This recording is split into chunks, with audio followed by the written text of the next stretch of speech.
Cette semaine, mesdames, messieurs, l'idée à la con, c'est la Tesla, la voiture du futur. Elon Musk, mesdames, messieurs, vous le connaissez, c'est un martien qui nous fascine. Il envoie des fusées et il fait des autos. Au point aujourd'hui que la voiture verte, qui à ses débuts se disait Prius, se dit aujourd'hui Tesla, comme on dit frigo pour réfrigérateur et ou palmade pour accident de la route. Et regardez de près, il n'y a rien de très innovant dans la Tesla, car l'auto électrique existe, et oui, depuis plus d'un siècle, et depuis, elle n'a pas vraiment changé.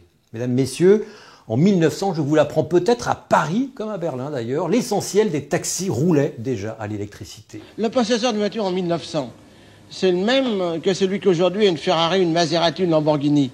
Alors une voiture, c'était viril, c'était pour se déplacer, c'était pour plaire. Une voiture électrique, c'était silencieux, c'était tranquille.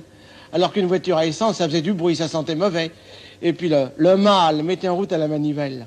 Alors voilà, je crois que c'est ça la vérité. C'était l'époque des batteries au plomb, lourdes mais amovibles, que les chauffeurs venaient échanger contre des plaines dans de nombreuses stations de recharge. La plus grosse était à Aubervilliers. Pour l'Automobile Club d'alors, la voiture au pétrole, sale, puante et polluante, n'avait aucun avenir. Et oui. Sauf que l'auto électrique a fini par pâtir de sa faible autonomie, déjà, du poids de ses batteries, déjà, alors que l'essence, plus facile à stocker, contenait 1000 fois plus d'énergie à poids égal que la meilleure des batteries au plomb. Tesla n'a donc rien inventé, mais innové. N'a rien inventé, si ce n'est une autonomie bien plus importante, mais cela a un prix, le poids. Je vous donne un chiffre pour vous fixer les idées. 1 kg d'essence, c'est-à-dire 1,3 litre d'essence, c'est environ 10 kWh d'énergie disponible. Alors que 1 kg de batterie lithium-ion, les batteries des voitures électriques, c'est 240 Wh au mieux, soit 42 fois moins que l'essence. Autrement dit, 1 kg de batterie, c'est comme 3 petits centilitres d'essence. Je vous fais le calcul. Le réservoir de votre 208 fait 40 litres, soit 31 kg d'essence, c'est-à-dire 310 kWh d'énergie pour 700 km d'autonomie. Pour en avoir autant d'énergie avec une voiture électrique, il vous faudrait 1,3 tonne de batterie. En fait, c'est pas compliqué. En électrique, plus on veut de l'autonomie, pour rouler comme dans une voiture à essence, plus il faut de batterie, plus c'est lourd, plus il faut de la puissance pour faire avancer tout ça, plus il faut donc de batterie, plus c'est lourd, etc. La voiture électrique est donc condamnée inévitablement à l'obésité. Alors avec Tesla et ses 500 km d'autonomie minimum par véhicule, on est bien servi parce qu'on est entre 1,7 tonne et 2,5 tonnes la voiture, dont 40% du poids et du prix sont contenus dans les batteries. Vous savez maintenant pourquoi les Tesla sont si moches et si grosses. Ce qui crée deux problèmes d'être si gros quand on est une voiture. Déjà, plus la voiture est lourde, plus elle a nécessité de matière et d'énergie pour sa fabrication, plus son bilan carbone est donc important au moment où vous l'achetez. Selon l'ADEME, par exemple, dans un rapport paru fin 2022 que je vous cite, par rapport à une berline compacte diesel, la dette carbone est remboursée au bout d'environ 15 000 km pour un petit véhicule de type citadine électrique, alors qu'elle n'est remboursée qu'après 100 000 km pour un SUV électrique haut de gamme, par exemple, un gros machin aussi lourd qu'une Tesla. Une voiture électrique roulant en France a un impact carbone 2 à 3 fois inférieur à celui d'un modèle similaire thermique.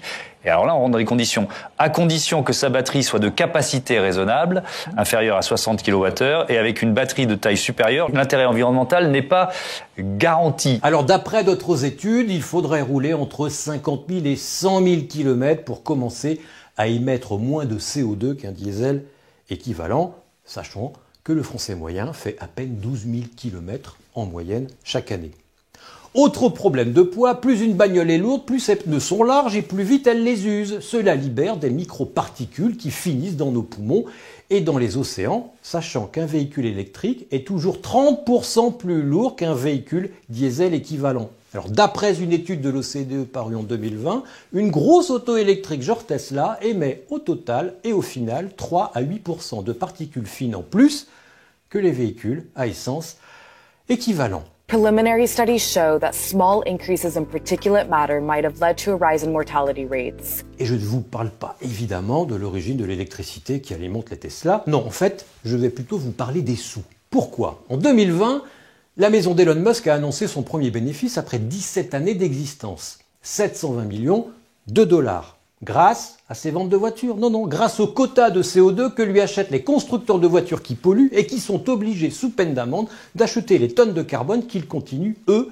d'émettre. Bref, la voiture propre prospère grâce aux voitures sales. Ce qui a rapporté à Tesla quelques 1,7 milliard de dollars en 2020 et 3,3 milliards entre 2015 et 2021. Alors évidemment, ça va se tasser car de plus en plus de constructeurs fabriquent de plus en plus de voitures électriques, de plus en plus lourdes et de plus en plus chères. Mais en fait, Tesla s'en fout, c'est pas ça sa stratégie. Elle ne vend pas des voitures moches en vérité. Elle nous prépare, nous automobilistes, à acheter du service. Ces voitures ne sont que des vecteurs.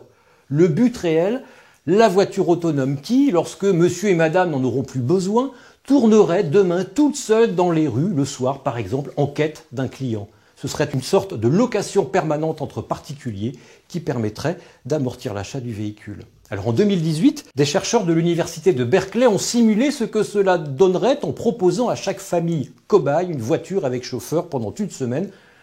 Résultat, 60% de trajets en plus et le plus souvent, d'après les chercheurs, des trajets parfaitement inutiles. La Tesla, en fait, c'est juste une voiture habillée en vert pour ne pas changer nos habitudes compulsives, c'est-à-dire une idée à la con.